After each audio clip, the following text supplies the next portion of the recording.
حقانی درود شریف اللہم صلی وسلم وبارک علی عبدک الرسول الکریم رحمت للعالمین شفیع المذنبین سیدنا مولانا نبینا محمد وعلی آلہ وآل بیت واولادہ وذریتہ وازواجہ وصحابہ واولیاء وامتہ اجمعین کما صلیت وسلمت وبارکت ورحمت علی سیدنا ابراہیم وعلی آل سیدنا ابراہیم انک حمید مجید۔ باآواز درود شریف پڑھیے۔ اللہم صلی وسلم وبارک علی عبدک الرسول الکریم رحمت للعالمین شفیع المذنبین سیدنا و مولانا نبینا محمد وعلی آلہ وآل بیت واولادہ وذریتہ وازواجہ وصحابہ واولیاء وامتہ اجمعین کما صلیت وسلمت وبارکت ورحمت علی سیدنا ابراہیم وعلی آل سیدنا ابراہیم انک حمید مجید۔ ایک بار اور پڑھیے۔ اللہم صلی وسلم وبارک علی عبدک الرسول الکریم رحمت للعالمین شفیع المذنبین سیدنا و مولانا و نبینا و محمد وعلی آلہ وآل بیت واولادہ وذریتہ وازواجہ وصحابہ واولیاء وامتہ اجمعین کما صلیت وسلمت وبارکت ورحمت علی سیدنا ابراہیم وعلی آل سیدنا ابراہیم انک حمید مجید۔ السلام علیکم ورحمۃ اللہ وبرکاتہ۔ معزز سامعین اکرام، عزیزان ملت اسلامیہ، دور دراز سے تشریف لائے ہمارے پیر بھائی، اور جہاں جہاں بھی عرس المجلس کے پروگرام قائم ہوئے ہیں گاؤں دیہات میں، وہاں پہ جو انتظامیہ کمیٹی کے لوگ اپنے خدمات کو انجام دے رہے ہیں، میرے پیر ماں بہنیں بچے، اللہ تعالیٰ سبھی کی کوششوں کو قبول فرمائے اور ہم سبھی لوگوں کی حاضری کو اللہ تبارک و تعالیٰ قبول فرمائے۔ یہ مقدس دربار الحمدللہ کامل مرشد مولانا اذان گاچھی رحمۃ اللہ علیہ کا قائم کیا ہوا، جو قیامت تک الحمدللہ اپنے فیضان کو جاری و ساری کیے رہے گا۔ جتنے لوگ یہاں آئیں گے بے ایمان ہو کر کے تو ایماندار بن کر کے جائیں گے، بے نمازی آئیں گے تو نمازی ہو کے جائیں گے، سود خور آئیں گے تو حلال خور بن کے جائیں گے، اور دنیا سے گنہگار یہاں پر اگر آئیں گے تو انشاءاللہ تعالی ان کی اللہ تبارک و تعالی مغفرت فرما کر کے انہوں رخصت کرے گا۔ یہ دربار ہم لوگ طرح طرح کی تعریف سنتے ہیں، بہت تعریف سنتے ہیں، لیکن آئیے سب سے پہلے تعریف وہاں سے شروع کریں کہ اللہ کے رسول صلی اللہ علیہ وسلم نے ارشاد فرمایا کہ تم سے پہلی امتوں میں محدث ہوا کرتے تھے۔ آپ نے کہا کہ تم سے پہلے، یعنی جو امت محمدیہ صلی اللہ علیہ وسلم کی ہے، اس کے پہلے جو انبیاء اکرام اور رسولوں کی جو امت تھی، ان کے بارے میں اللہ کے رسول صلی اللہ علیہ وسلم کہتے ہیں کہ محدث ہوا کرتے تھے، اور اگر میری امت میں کوئی ایسا محدث ہوا تو وہ حضرت عمر رضی اللہ تعالیٰ عنہ ہے۔ کہیے سبحان اللہ۔ میں نام اس لیے حضرت عمر فاروق اعظم رضی اللہ تعالیٰ عنہ کا لے رہا ہوں کہ یہ دربار ہی ان کا ہے، الحمدللہ یہ دربار فاروق اعظم کا ہے، اور یہ اس ہستی کا دربار ہے جس کے بارے میں اللہ کے رسول صلی اللہ علیہ وسلم ارشاد فرماتے ہیں کہ میرے بعد اگر کوئی نبی ہوتا تو اے عمر، پہلے تو آپ نے کہا کہ میرے بعد کوئی نبی نہیں ہے، لیکن اگر میرے بعد کوئی نبی ہوتا تو وہ عمر ہوتے۔ وہ مقدس ہستی کا یہ دربار ہے۔ ایسے دربار میں جو ہم تشریف فرما ہے، ان کی بابرکت مجلس کا جو فیضان آج پوری دنیا میں جاری و ساری ہے، تو ان کے نام سے اگر کسی چیز کی شروعات کی جائے تو اور رحمت آئے گی انشاءاللہ۔ حضور پاک صلی اللہ علیہ وسلم ارشاد فرماتے ہیں کہ تم سے پہلے جو امت تھی اس میں محدث ہوا کرتے تھے، اور میری امت میں حضرت عمر محدث ہیں۔ اس کے بعد آپ نے ارشاد فرمایا، ابو ہریرہ رضی اللہ تعالی عنہ، نبی کریم صلی اللہ علیہ وسلم نے ارشاد فرمایا کہ تم سے پہلے بنی اسرائیل کی امتوں میں کچھ لوگ ایسے ہوا کرتے تھے کہ نبی نہیں ہوتے تھے، اس کے باوجود فرشتے ان سے کلام کیا کرتے تھے۔ وہ نبی نہیں ہوتے تھے، بنی اسرائیل کی امت میں نبی تو نہیں ہوتے تھے، اس کے باوجود فرشتے جو ہیں ان سے کیا کرتے تھے؟ کلام کرتے تھے، بات چیت کرتے تھے، کلام کیا کرتے تھے۔ اور اگر میری امت میں کوئی ایسا شخص ہو سکتا ہے تو وہ عمر ہے، الحمدللہ۔ اگر میری عمر میں ایسا کوئی شخص ہے جس سے فرشتے بات کریں تو وہ کون ہے؟ وہ حضرت عمر رضی اللہ تعالیٰ عنہ کی ذات مقدس ہے۔ اور حضور پاک صلی اللہ علیہ وسلم ارشاد فرماتے ہیں کہ میں نے خواب دیکھا، اور خواب میں نے دیکھا کہ میرے سامنے کچھ لوگ پیش کیے جا رہے ہیں۔ پیش کیے جانے والے لوگوں کو میں نے دیکھا کہ ان کے بدن پہ جو کپڑے ہیں وہ سینے تک ہیں یا کسی کے اور اس سے اوپر، لیکن اس کے بعد جب عمر پیش کیے گئے تو میں نے دیکھا کہ ان کا لباس زمین پر گھسٹتے ہوئے آ رہے تھے۔ تو لوگوں نے عرض کیا یا رسول اللہ صلی اللہ علیہ وسلم اس کی کیا تعبیر ہے؟ تو آپ نے بتایا کہ میں تعبیر اس کی دین سے لیتا ہوں۔ کہیے سبحان اللہ۔ دین سے مراد کیا ہے؟ دین سے مراد یہ ہے کہ حضرت ابوبکر صدیق رضی اللہ تعالیٰ عنہ کے بعد اگر دین کی تبلیغ سب سے زیادہ کسی نے کی تو حضرت عمر فاروق اعظم رضی اللہ تعالیٰ عنہ نے، لیکن وہیں پر ختم نہیں ہوئی۔ انہی کے خاندان سے اس وقت میں جب زمانہ اکبر تھا، حضرت امام اعظم امام ربانی مجدد الفسانی رحمۃ اللہ تعالیٰ علیہ نے جب اکبر نے دین الہی کو ایجاد کیا اور دین اسلام کے علاوہ ایک الگ دین کی تبلیغ شروع کی تھی تو اس وقت آپ نے مخالفت کی تھی اور اس کے دین بنائے ہوئے دین کو آپ نے کچل ڈالا۔ اور آج اس زمانے کے اندر وہی عمر فاروق اعظم رضی اللہ تعالیٰ عنہ کی اولاد مولانا دانگاچی رحمۃ اللہ علیہ ہیں، جو اس زمانے میں اتنے فرقے اور اتنی بدکاریاں اور اتنے حرام خوریاں اور اتنے گناہ اور اتنے راستے جرائم کے کھل گئے ہیں، اور ان تمام جرائم کے راستوں سے الگ ایک راستہ اللہ کے رسول صلی اللہ علیہ وسلم کا جو سیدھے اہدنا الصراط المستقیم کی طرف لوگوں کے لے جاتا ہے، تو یہ حقانی انجمن دربار ہے جو اہدنا الصراط المستقیم کی طرف لے جاتا ہے لوگوں کو۔ یہ عمر فاروق اعظم کی ہی برکت اور فیضان ہے۔ میرے دوستوں، آج پوری دنیا میں آپ دیکھیے، سود ایک ایسا بڑا گناہ اور ایک ایسا بڑا جرم ہے، لیکن آج خانقاہوں میں اولیاء اور علماء کرام کے درمیان میں طرح طرح کے فتاوے ہیں سود کے بارے میں کہ سود حلال ہے، سود حلال ہے۔ اس لیے انہوں نے حلال کیا کہ یہ تو غیر مسلم ملک ہے، یہاں پر سود لینا جائز ہے، بلکہ سود نہیں ہے، یہ ایک نفع ہے جو ہم لے سکتے ہیں۔ میرے دوستوں، یہ بتاؤ کہ یہ اگر غیر مسلم ملک ہے تو کیا مسلمانوں کو نماز پڑھنے پر پابندی ہے؟ نہیں ہے۔ عقل کہاں چلی گئی؟ اللہ تعالیٰ نے تمہیں گمراہی کے راستے پر کیسے لا کے کھڑا کیا؟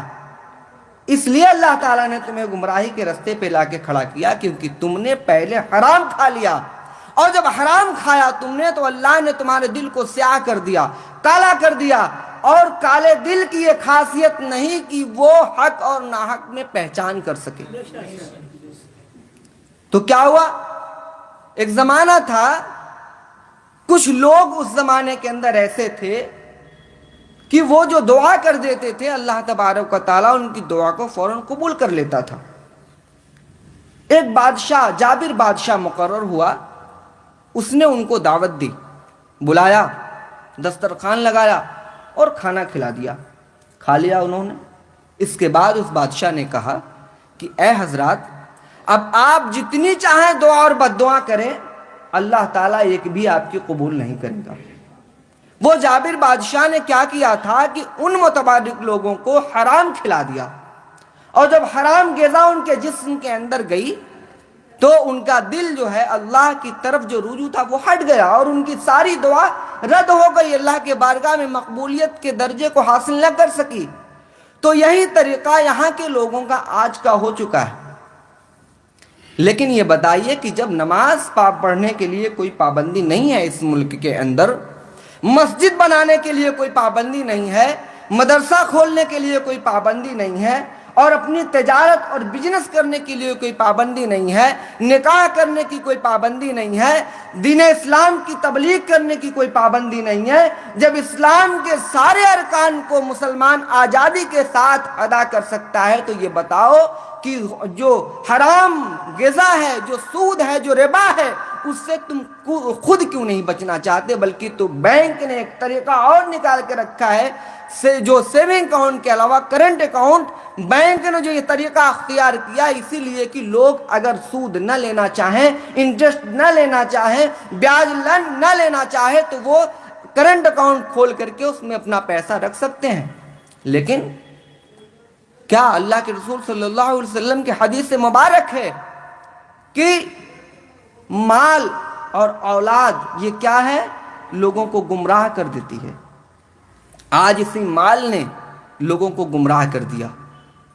مال کے حاصل کرنے کے چکر میں وہ اس کے رستے سے، جو رستہ ہے اس کے آنے کا، اس کو بھلا بیٹھے۔ لیکن اس زمانے میں مولانا اذان گاچھی رحمۃ اللہ علیہ نے اسی طریقے کو، اسی اللہ کے رستے کو، اسی دین کے صحیح طریقے کو زندہ رکھنے کے لیے حقانی انجمن دربار کو قائم کیا۔ دنیا کچھ بھی کہے، لیکن اللہ تعالیٰ نے جس چیز کو حرام کیا وہ حرام ہے، جس چیز کو حلال کیا وہ حلال ہے۔ یہ وہ دربار ہے۔ لوگوں سے ہمارا کیا ہے اختلاف؟ کس بات پر؟ نماز پڑھنے پر کوئی اختلاف نہیں ہے، روزہ رکھنے پہ کوئی اختلاف نہیں ہے، حج پہ کوئی اختلاف نہیں ہے، زکوٰۃ پر کوئی اختلاف نہیں ہے۔ اختلاف اگر ہے تو سود کے لینے پر۔ میرے دوستوں، قرآن اٹھائیے اور پڑھیے، اللہ تبارک و تعالیٰ نے زنا کرنے والوں کو گناہ متعین کیا، یہ کہ یہ گناہگار ہے، یہ سزا ملے گی۔ قتل کرنے والوں کو یہ سزا ملے گی، زنا کرنے والوں کو یہ سزا ملے گی، کسی کا مال غصب کر جانے کو یہ سزا ملے گی۔ سارے گناہوں کا ایک سزا ہے جو ملے گی، لیکن ایک ایسی سزا اللہ نے متعین کی ہے، وہ کیا ہے کہ اگر کسی انسان نے جان بوجھ کر کے سود کھایا، ربا کھایا، بیاج لیا اور دیا، اور اسے معلوم ہو گیا، اس کے باوجود وہ پلٹ کر کے توبہ نہ کیا اور اسے نہیں چھوڑا، تو اللہ تعالیٰ کہتا ہے کہ پھر تم تیاری کرو اللہ اس کے رسول سے جنگ کرنے کی۔ مولانا اذان گاچھی رحمۃ اللہ علیہ نے کیا تلاش کیا؟ تمہاری نماز کتنی بھی اچھی ہو، تمہارا روزہ کتنا بھی خالص ہو، تمہارا حج کتنا بھی پاک ہو، تمہارا رزق کتنا بھی حلال ہو، تمہاری عبادت کتنی بھی اچھی ہو، ساری عبادت کرنے کے بعد اگر تم نے رزق حلال کے علاوہ اگر سود کھا لیا تو نماز بھی تمہاری چلی گئی، روزہ بھی تمہارا چلا گیا، حج بھی تمہارا ڈوب گیا، زکوٰۃ بھی تمہارے کسی قابل نہ رہی، بلکہ ساری عبادت، سارے عمل تمہارے برباد ہو گئے صرف حرام کھا لینے کی وجہ سے۔ مولانا اذان گاچھی رحمۃ اللہ علیہ نے کیا کیا؟ پڑھا، جانا اور سمجھا۔ کیا سمجھا؟ ایک سازش کو، ایک سازش کو سمجھا، سازش کو سمجھا۔ کیا سازش؟ سازش کی گئی کہ یہ مسلمان بڑے ایماندار ہوا کرتے ہیں، ان کا عقیدہ بڑا پکا ہے، بڑے مجاہد قسم کے لوگ ہیں، یہ اللہ اس کے رسول کی نافرمانیاں نہیں کرتے، اللہ اس کے رسول کے نام پر یہ لڑنے مرنے کے لیے تیار ہو جاتے ہیں۔ ان کو کمزور کیسے کیا جائے گا، ان کو پیچھے کیسے کیا جائے گا، ان کو توڑا کیسے جائے گا، تو انہوں نے ایک نظام بنایا، بینک کا نظام بنایا۔ ایک ملک نے خاص طریقے سے ایک جو ہے جماعت نے، ایک برادری نے، ایک قوم نے ایک نظام بنایا۔ کون سا نظام؟ بینک کا۔ انہیں کیسے کھلاؤ؟ انڈائریکٹ کھلاؤ، ڈائریکٹ یہ کبھی نہیں کھائیں گے۔ اگر انہیں کہو گے کہ سود کھا لو تو یہ کبھی نہیں کھائیں گے، کہیں گے سود کو اللہ نے حرام کیا ہے، میں نہیں کھاؤں گا۔ تو کیا کرو؟ انڈائریکٹ ایک ہیلا بناؤ، ناجائز کو جائز طریقے سے کھلا دو، ان کے ذہن کو موٹیویٹ کرو۔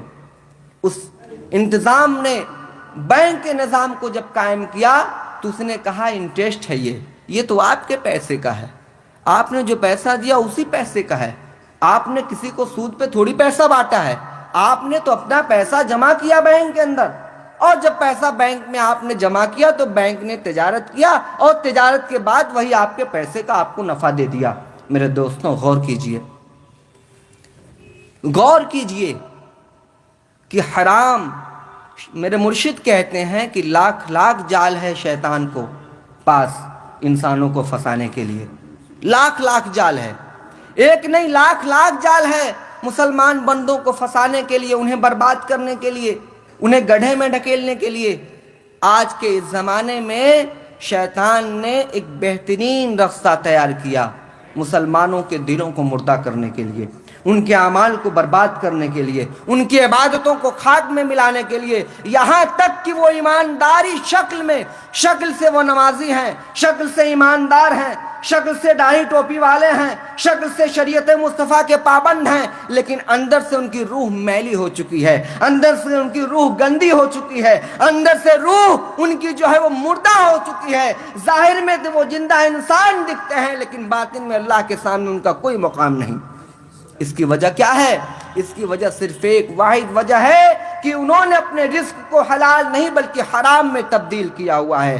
مولانا غزالی لکھتے ہیں احیاء علوم الدین کے اندر کہ اللہ تبارک و تعالیٰ نے عبادت کے 10 حصے کیے، کتنے؟ 10۔ اللہ تبارک و تعالیٰ نے عبادت کے 10 حصے کیے، 9 حصہ عبادت یہ ہے کہ کوئی انسان حلال اگر کھا لیا تو اس نے 9 حصہ عبادت کر لیا۔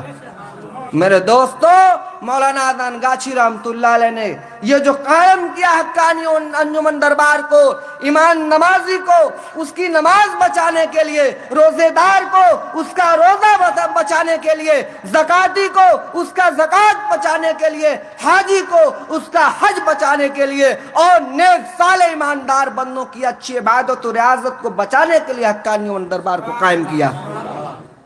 آج لاکھ لاکھ لوگ سودی رستے سے ہٹ کر کے حلال کے رستے پر چلے آئے۔ میرے دوستو، یہ نظام ہے، یہ سازش ہے مسلمانوں کو توڑنے کی۔ کیا ہوا؟